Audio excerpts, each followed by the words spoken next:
नमस्कार जनसंवाद में आपका स्वागत है दोस्तों। आज हो गया 11 मई, फटाफट ब्रेकिंग न्यूज निकल के आ रही है, एक एक करके आपको विस्तार से बताएंगे। तो दोस्तों बड़ी खबर, कर्नाटक में आखिरकार चुनाव संपन्न, सकुशल संपन्न चुनाव पे कांग्रेस पार्टी का बड़ा सर्वे निकल के आ रही है। 130 प्लस सीटों के साथ पूर्ण बहुमत के कर्नाटक में बनने जा रही धमाकेदार सरकार। 65% के साथ 70% के करीब मतदान ने पलट दिया पूरा चुनाव। ज्यादा मत देखकर पॉलिटिकल विश्लेषकों ने बीजेपी के खिलाफ बताया।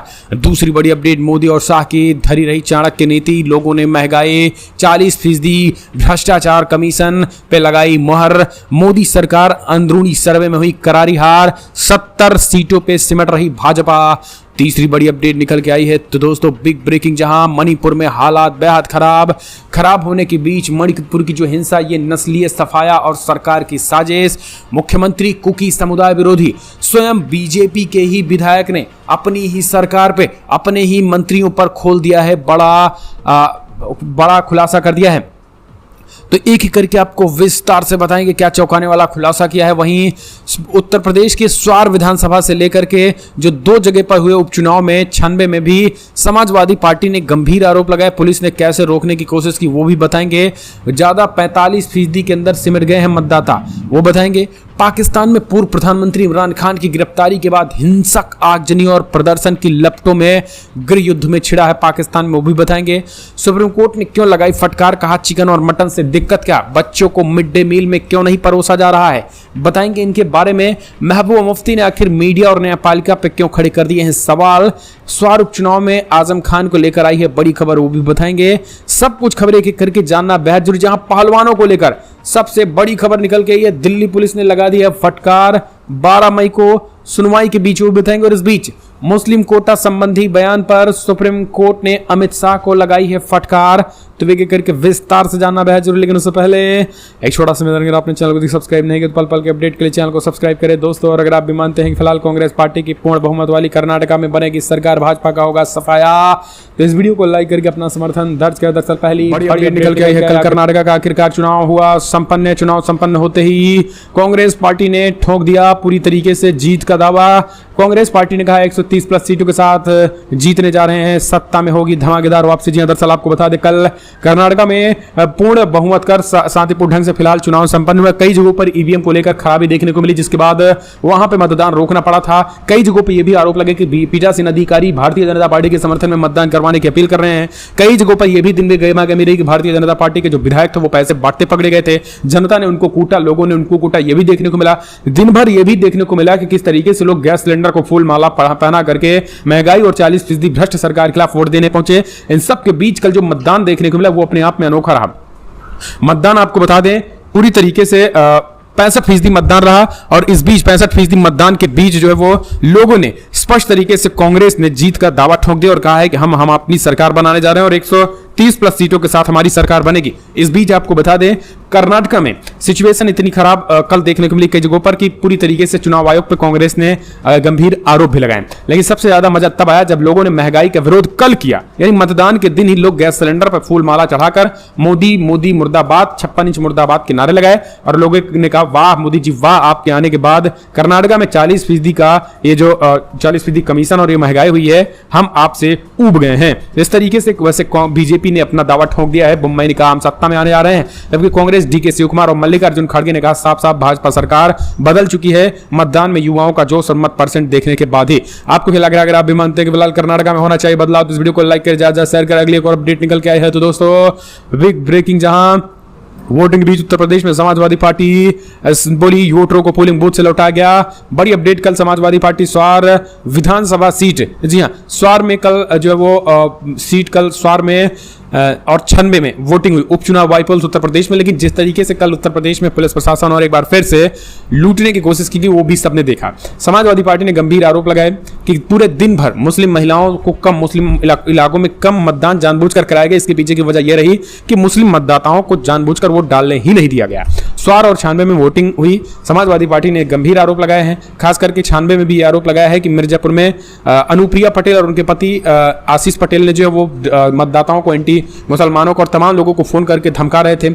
इतना ही नहीं, कई गंभीर दिन भर आरोप लगे, जिस वजह से 45% भी मतदान बाईपोल में नहीं हो पाया। अगली एक और अपडेट निकल के आ रही है तो दोस्तों मणिपुर से निकल के, जहां मणिपुर में फिलहाल हालात जो है अभी लगभग सामान्य, लेकिन महंगाई चरम पर है। सुप्रीम कोर्ट ने कहा तत्काल विस्थापितों को बसाया जाए। दरअसल आपको बता दें, मणिपुर में जो हालात हैं वो मोदी सरकार किसी से छिपे नहीं है। हालात जस के तस बने हुए हैं। रिजर्व के बीच मणिपुर की सिचुएशन भी पूरी तरीके से लगभग पटरी पे आती दिखाई दे रही है। मणिपुर में जिस तरीके से दंगा हुआ, इस पूरे मामले में 70 से ज्यादा लोगों की मौत हो गई है। सरकार ने आनन फानन फैसला किया है, लेकिन अब इस बीच फैसले के बावजूद भी कई तरीके के लूपहोल देखने को मिल रहे हैं। हालांकि अब महंगाई चरम पे है और लोगों को विस्थापित करने की मांग की जा रही है कि जल्द से जल्द उनको विस्थापित किया जाए, खास करके कांग्रेस लोगों को। अगली एक और अपडेट निकल के आई है तो दोस्तों बिग ब्रेकिंग न्यूज निकल के आ रही है। आपको बता दें, पहलवानों की शिकायत पे कोर्ट ने दिल्ली पुलिस से मांग ली रिपोर्ट, जम के लगाई फटकार। 12 मई को होगी सुनवाई। जी हाँ, दरअसल आपको बता दें, भारतीय कुश्ती संघ के अध्यक्ष ब्रिजभूषण शरण सिंह की मुश्किलें बढ़ती नजर आ रही हैं।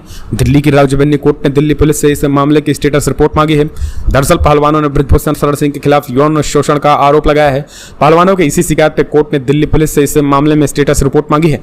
पहलवानों ने ब्रिजभूषण शरण सिंह के खिलाफ कोर्ट का रुख किया था, जिस पर सुनवाई करते हुए कोर्ट ने पुलिस से स्टेटस रिपोर्ट मांगी है। कोर्ट ने इस मामले की 12 सुनवाई करेगी। अगली एक और अपडेट निकल के आई है तो दोस्तों मिड डे मील में आखिर बच्चों को चिकन मटन क्यों नहीं दिया जा रहा, सुप्रीम कोर्ट ने लगाई फटकार। दरअसल सुप्रीम कोर्ट ने मंगलवार को लक्षद्वीप प्रशासन ने उस याचिका पर जवाब मांगा है, जिसमें केंद्र शासित प्रदेश में मिड डे मील योजना में चिकन और मटन को हटाने की चुनौती दी गई। इससे पहले द्वीपीय प्रदेश में स्कूलों में मिड डे मील के तहत चिकन और मटन दिया जाता था, लेकिन लक्षद्वीप प्रशासन ने उसे बंद कर दिया था। जस्टिस अनिरुद्ध बोस और जस्टिस सुधांशु धूलिया की खंडपीठ ने एक स्पेशल लीड पिटीशन पर सुनवाई कर दी थी, जिसमें केरला हाई कोर्ट के सितंबर 2021 के फैसले को सुप्रीम कोर्ट में हाई कोर्ट ने लक्षद्वीप प्रशासन के मिड डे मील से चिकन और मीट को बाहर करने के फैसले को चुनौती देने वाली याचिका जनहित याचिका को खारिज कर दिया था। खंडपीठ ने कहा, आप बच्चों को इससे क्यों वंचित कर रहे हैं। खंडपीठ अभी सवाल पूछी रही थी, तभी अतिरिक्त सॉलिसिटर जनरल के.एम. नटराजन ने तुरंत उत्तर दिया और बच्चों को उससे बेहतर चीजें दी गई हैं, इस तरीके की बातें कहने लगे। अगली और अपडेट, आप प्रधानमंत्री हैं या पिक्चर के प्रमोटर। यूपी में ओवैसी ने अखिलेश पर कसा तंज। दरअसल आपको बता दें, कभी केसीआर, कभी नीतीश, कभी ममता के पैर। आपको बता दें, ढासना नगर पंचायत के चुनाव प्रचार के दौरान AIMIM पार्टी के मुखिया असदुद्दीन ओवैसी ने समाजवादी पार्टी के राष्ट्रीय अध्यक्ष अखिलेश यादव पर जमकर निशाना साधा। उन्होंने कहा कि अखिलेश यादव अपने पिता की तरह काबिल नहीं है, उनके जैसा हौसला नहीं रखते हैं। अखिलेश मेरठ के उस वार्ड में जाते हैं जो मुस्लिम बाहुल्य है, लेकिन वहां के लोगों ने मुंह पर मजलिस के पक्ष में नारेबाजी की। इसी के साथ लोकसभा चुनाव को लेकर असदुद्दीन ओवैसी ने कहा है कि अखिलेश यादव को कभी केसीआर के साथ बैठ जाते हैं, तो कभी पश्चिम बंगाल के सीएम ममता बनर्जी के पैरों में होते हैं, तो कभी बिहार के सीएम नीतीश कुमार के साथ। आखिर अखिलेश कुछ नहीं है, लेकिन उन्होंने पीएम मोदी को भी प्रधानमंत्री कम प्रोमेटर ज्यादा बताया है। हम चलते हैं, एक और अपडेट निकल के आई है तो दोस्तों बिग ब्रेकिंग, अदानी हिंडनबर्ग मामले में सुप्रीम कोर्ट में रिपोर्ट दाखिल, दूसरी कमेटी ने मांगा समय और जवाब। दरअसल आपको बता दें, अडानी ग्रुप और अमेरिकी शॉर्ट सेलर हिंडनबर्ग रिसर्च के मामले में एक्सपर्ट पैनल ने सुप्रीम कोर्ट में रिपोर्ट दाखिल कर दी है। 6 सदस्यीय की इस समिति को सुप्रीम कोर्ट ने गठित किया था और अब इस बंद लिफाफे में अपनी रिपोर्ट दाखिल कर दी है। एक मीडिया रिपोर्ट में इसका खुलासा हुआ है। जानकारी के मुताबिक सुप्रीम कोर्ट इस मामले में 12 मई को आगे बढ़ा सकती है। अभी तक ये स्पष्ट नहीं हुआ है कि एक्सपर्ट पैनल ने और समय मांगा है या फिर नहीं, यह रिपोर्ट फाइनल है या फिर नहीं। वहीं एक और कमेटी सेबी ने भी बनाया है कि जिसे लेकर शनिवार को सेबी ने और समय भी मांगा है। आपको बता दें, अडानी और हिंडनबर्ग रिसर्च के मामले में सुप्रीम कोर्ट ने पूंजी बाजार सेबी के जांच का आदेश दिया था। कोर्ट ने यह जांच करने का आदेश कहा था कि अडानी ग्रुप ने सिक्योरिटी से जुड़े किसी कानून का उल्लंघन किया है या नहीं। इसके अलावा सुप्रीम कोर्ट के पूर्व जस्टिस MS स्प्रे की अध्यक्षता में 6 सदस्यीय एक समिति बनाने का भी सुप्रीम कोर्ट ने आदेश दिया था, जो कि सेबी की गठित समिति से अलग थी। अगले और अपडेट निकल के आई है तो दोस्तों फिर अखबार में छपवा दीजिए, बिल्किस बानो मामले में सुप्रीम कोर्ट फिर से भड़का सरकार पे। सुप्रीम कोर्ट ने बिल्किस बानो के साथ सामूहिक दुष्कर्म और उनके परिवारों की हत्या मामले में सुनवाई 11 जुलाई तक के लिए टाल दिया है। इस केस में 11 दोषियों को सजा से छूट दिए जाने के खिलाफ अदालत में याचिका दायर की गई थी। Justice KM. जोसेफ, जस्टिस वीवी नागरत्ना और जस्टिस असानुद्दीन अहमदुल्ला की पीठ ने उन दोषियों को फिर से नोटिस जारी करने के निर्देश दिए, जिन नोटिस तामील नहीं हो सका है। पीठ ने उन दोषियों में फिर गुजराती और अंग्रेजी सहित स्थानीय समाचार पत्रों में नोटिस प्रकाशित करने का भी निर्देश दिया, जिन्हें नोटिस की जानकारी नहीं मिली। कोर्ट ने कहा है कि समाचार पत्रों में प्रकाशित किए जाने वाले नोटिस में सुनवाई की अगली तारीख 11 जुलाई का भी उल्लेख किया जाना चाहिए। पीठ ने कहा है कि हम यह प्रक्रिया इसीलिए अपना रहे हैं ताकि सुनवाई की अगली तारीख पर समय न खराब हो और सुनवाई आगे बढ़ सके। इससे पहले जस्टिस के एम जोसेफ और बेबी नागरत्ना की बेंच के समक्ष एडवोकेट शोभा गुप्ता ने कहा है गुजरात में सब है तो लगातार जो फटकार लगाई गई। अगली अपडेट, बड़ी खबर, पाकिस्तान में बेहद खराब हालात। एनएबी ने कोर्ट से 14 दिनों को पुलिस में रिमांड लिया। पत्रकारों ने कहा इमरान खान को एनएबी ने मारा थप्पड़, जमकर हालात बेहद खराब हो चुके हैं। दूसरे देशों में भी हो रहा है जोरदार तरीके से प्रोटेस्ट। जी हां, दरअसल पाकिस्तान में इस समय हालात बेहद खराब हो चुके हैं। आपको बता दें पाकिस्तान में खास करके हालात को खराब करने के पीछे एनएबी, पीटीआई का कहना है कि एनएबी का हाथ है। इस बीच एनएबी जो है वो पाकिस्तान की एक एजेंसी है। इस्लामाबाद हाईकोर्ट से गिरफ्तार किए गए थे इमरान को पाक रेंजर्स ने कोर्ट रूम में गिरफ्तार किया था, जिसके बाद पूरे पाकिस्तान में प्रदर्शन किए गए। इमरान खान हाईकोर्ट के कई मामले में जमानत के लिए पहुंचे थे। इमरान को अल कादिर ट्रस्ट केस में गिरफ्तार किया गया था और ये एक यूनिवर्सिटी से जुड़ा मामला था। अब इमरान की गिरफ्तार के बाद पूरे पाकिस्तान में बवाल मचा हुआ है। लाहौर पिंडी सहित कई शहरों में लोग सड़क पर उतर कर तोड़फोड़ कर रहे हैं, जिसके बाद पूरे पाकिस्तान में धारा 144 लागू कर दी गई है। लीगल टीम को इमरान से मिलने की भी इजाजत नहीं है। इमरान की मिलने की इजाजत दे दी गई है और इमरान की 14 दिनों की रिमांड मांगी गई है। पीटीआई के एक और नेताओं को गिरफ्तार कर दिया। पूरे पाकिस्तान में लगातार बवाल मचा हुआ है। इतना ही नहीं, पाकिस्तान ही नहीं बल्कि अमेरिका से लेकर लंदन तक भी जो है वो इमरान खान के समर्थन में ये बवाल देखने को मिला है। अगली एक और अपडेट निकल के आई है तो दोस्तों बिग ब्रेकिंग, जहां समाजवादी पार्टी के विधायक राकेश प्रताप ने जमकर भाजपा नगर पालिका अध्यक्ष के पति को ही कूट दिया। दरअसल अमेठी के ओरेगन कोतवाली मतदान एक दिन पूर्व समाजवादी पार्टी के विधायक राकेश प्रताप सिंह ने अपने समर्थकों के साथ मिलकर भाजपा प्रत्याशी के पति को जमकर पीट दिया। इस दौरान खूब गालू गलौज हुआ और पुलिस खड़े होकर तमाशबीन भी होकर देखती रही। दरअसल आपको बता दें बड़ी खबर निकल के मतदान दिवस से एक दिन पहले ही गौरीगंज नगर पालिका में माहौल बेहद तनावपूर्ण उस वक्त हो गया जब पुलिस भाजपा प्रत्याशी के समर्थन द्वारा की जा रही अवैध हरकतों को लेकर मंगलवार की शाम से धरना प्रदर्शन कर रहे गौरीगंज विधायक राकेश प्रताप सिंह दूसरे दिन काफी उग्र हो गए। विधायक और उनके समर्थकों ने पुलिस पर भाजपा समर्थकों को बचाने का आरोप लगाते हुए पुलिस के कटघरे में लेना शुरू कर दिया। कोतवाली के बाहर कई थानों का पुलिस बल बुलाया गया और इसी बीच विधायक ने अपने पिस्टल निकालकर लाने की धमकी भी दी। तभी भाजपा प्रत्याशी रश्मि सिंह के पति दीपक सिंह कोतवाली के बाहर जाते हुए दिखे। सपा समर्थकों ने इनका घेर लिया और मौजूदगी में उनकी गाड़ी पीटना शुरू कर दिया। धीरे से बचने के लिए दीपक सिंह ने अपनी गाड़ी कोतवाली के अंदर घुसा दी, जहां पर सपा विधायक और उनके समर्थकों ने कोतवाली के भीतर घुसकर भाजपा के विधायक को पीट दिया। दरअसल उल्टी सीधी हरकतें जो है वो देख करके भारतीय जनता पार्टी समाजवादी पार्टी के विधायक ने उनको कूट दिया है। अगली और अपडेट, कर्नाटका में हम बनेंगे किंग मेकर। जी हां, कर्नाटका में कौन कहा? जेडीएस ने कहा। दरअसल आपको बता दें कर्नाटका में चुनाव संपन्न हो गया, लेकिन अब एचडी कुमारस्वामी ने कहा है कि हम किंग मेकर बनेंगे।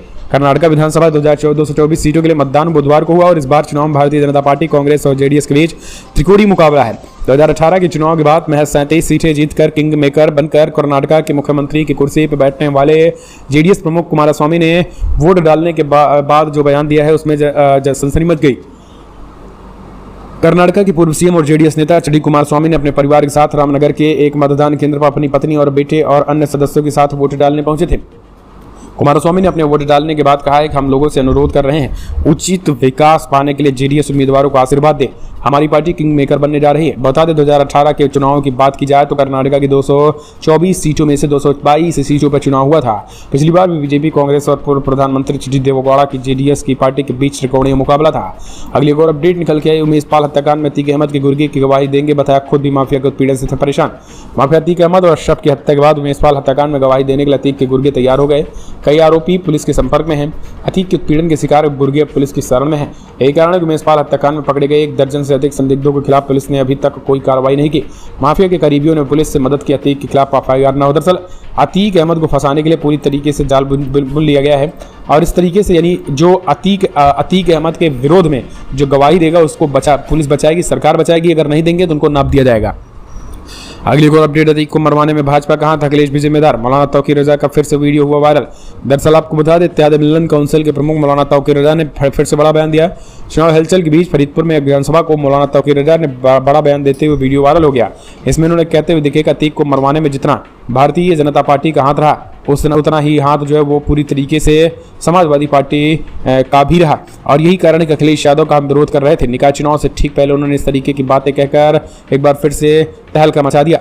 अगली एक और अपडेट, मुख्तार अंसारी एक और बड़ी चोट। शूटर अंगद राय की 7 करोड़ की ज्यादा की संपत्ति कुर्की, ये भी खबर निकल के आई है। अगली एक और अपडेट, द केरला स्टोरी। 2 राज्यों में बैन के खिलाफ सुप्रीम कोर्ट पहुंची द केरला स्टोरी की मेकर्स का हर दिन हो रहा करोड़ों का नुकसान। लगातार केरला स्टोरी को लेकर विरोध जारी है। पश्चिम बंगाल से लेकर जिस तरीके से केरला स्टोरी का विरोध हुआ है इस पूरे मामले में जो है वो केरला स्टोरी के खिलाफ बैन के खिलाफ सुप्रीम कोर्ट केरला स्टोरी के मेकर्स भी पहुंच चुके हैं। और उन्होंने कहा है कि हम पूरी तरीके से इससे आज ही जा चुके हैं, तत्काल इस वैन को हटाया जाए। अगली कोर अपडेट में मुफ्ती का बड़ा बयान का भारतीय मीडिया और न्यायपालिका पर उठा दिए हैं सवाल। पाकिस्तान में पिछले कई घंटों से थलपथल मची हुई है। देश के पूर्व पीएम इमरान खान गिरफ्तार कर लिया गया है। इसी बीच जम्मू कश्मीर के पूर्व मुख्यमंत्री महबूबा मुफ्ती का भी इसे लेकर बयान सामने आया। उन्होंने ट्वीट करके भारतीय मीडिया और जुडिशरी पर सवाल खड़े कर दिए हैं। उनका कहना है कि पाकिस्तान में लोकतंत्र तार-तार हो गया है। महबूबा मुफ्ती ने कहा है कि पाकिस्तान में एकमात्र आशा की किरण एक स्वतंत्र न्यायपालिका और एक मीडिया है, जो कि भारत के मीडिया और जुडिशरी में पूरी तरीके से विपरीत है। उन्होंने कहा है कि राजनीतिक प्रतिनिधियों को तुच्छ आधारों पर गिरफ्तार किया जा रहा है, तो सीधे तौर पर उन्होंने बड़ा हमला बोला। अगली कोई अपडेट निकल के आई है। तो दोस्तों बिग ब्रेकिंग मामले मनीष सिसोदिया और केंद्रीय जांच ब्यूरो ने 24 फरवरी से गिरफ्तार किया है और 19 मई को अब सुनवाई होने जा रही। इसी के साथ चलते हैं अगली एक और अपडेट निकल के आ रही है। बड़ी खबर है, एक बार फिर विपक्षी एकता को लेकर लगातार सक्रिय नजर आ रहे हैं नीतीश कुमार। आपको बताते चले कि पटनायक से मुलाकात के बाद अब हेमंत सोरेन से करने वाले हैं मुलाकात। बड़ी खबर है, बिहार के मुख्यमंत्री नीतीश कुमार ने आजकल केंद्र की बीजेपी सरकार के खिलाफ विपक्षी ताकतों को एकजुट करने का जिम्मा उठाया है। इस ताकत को और मजबूत करने के लिए बुधवार को झारखंड के अपने समक्ष हेमंत सोरेन से मुलाकात करने वाले। इससे पहले नीतीश कुमार ने मंगलवार को ही ओडिशा के मुख्यमंत्री नवीन पटनायक से मुलाकात की। इससे पहले ममता से और उससे पहले राहुल गांधी से भी मुलाकात किए थे। यानी कि हर एक जद्दोजहद कोशिश करते नजर आ रहे हैं नीतीश कुमार, सभी विपक्षी पार्टियों को एकजुट कर सत्ता से बीजेपी को उखाड़ फेंकने के लिए। नीतीश कुमार ने बीते दिन ओडिशा के मुख्यमंत्री नवीन पटनायक से भुवनेश्वर में उनके आवास पर जाकर 3 घंटों तक विपक्षी एकता पर बातें की थी। इसी के साथ चलते हैं अगली एक और अपडेट निकल के यार एक बार फिर भड़के हैं। 800 दिनों वैशी अतीक अशरफ के हत्यारों के पास इतनी महंगी पिस्टल कहां से आई? गाजियाबाद में दागे हैं योगी पर कई बड़े सवाल। बड़ी अपडेट निकल के आ रही है।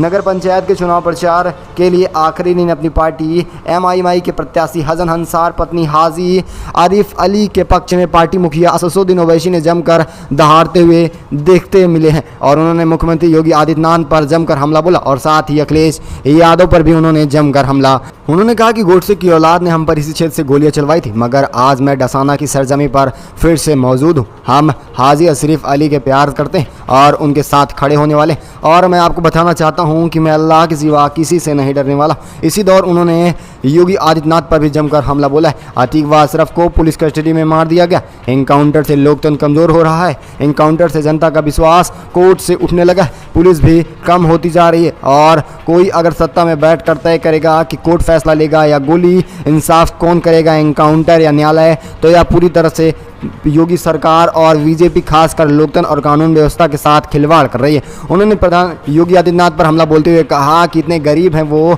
बच्चे कि उनके पास 8-8 लाख रुपए की जिगाना पिस्टल कहां से आ जाती है। उन्होंने सरकार पर बताया कि पूरा दामोमदार केवल और केवल सरकार का रहा है। सरकार पूरी तरह से तानाशाही हो चुकी और जिसको चाह रही है जहां मारना चाह रही है। इसलिए हमको बीजेपी को जल्द से जल्द सत्ता से उखाड़ फेंकना होगा। अगली एक और अपडेट पर चलते हैं। बड़ी खबर है, आपको बताते चलें, अमेठी में सपा विधायक राकेश प्रताप सिंह की दबंगई। थाने के भीतर जाकर बीजेपी प्रत्याशी के पति को जमकर पीटा, लात घूसे चले हैं। बड़ी अपडेट निकल के आ रही। उत्तर प्रदेश के अमेठी में समाजवादी पार्टी के विधायक राकेश प्रताप सिंह की दबंगई सामने आई।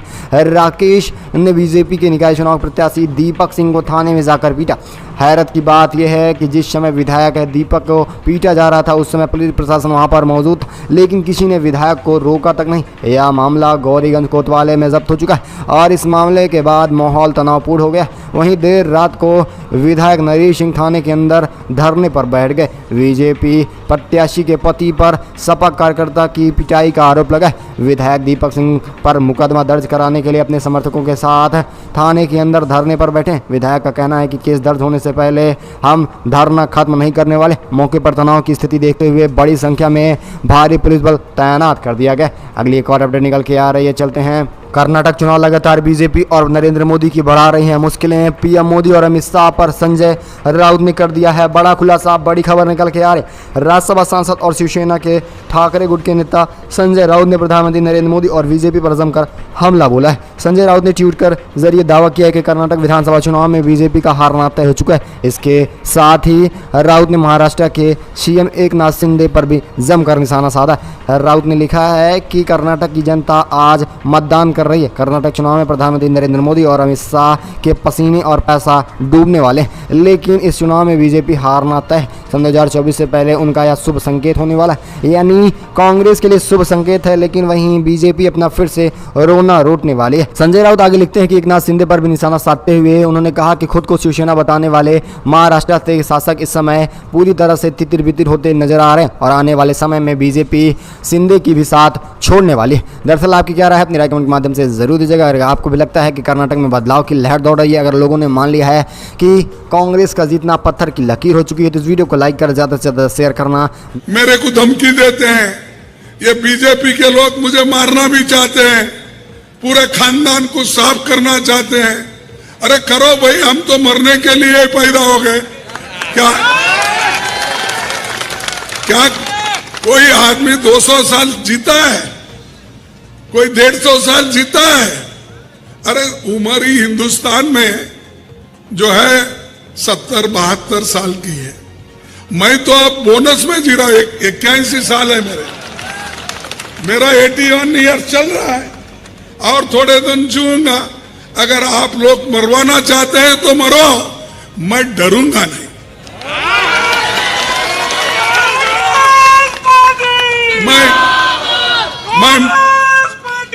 मैं मरूंगा नहीं, मैं वसूलों के लिए लड़ूंगा। पार्लियामेंट में भी लड़ा हूं, अभी भी बाहर भी लड़ूंगा।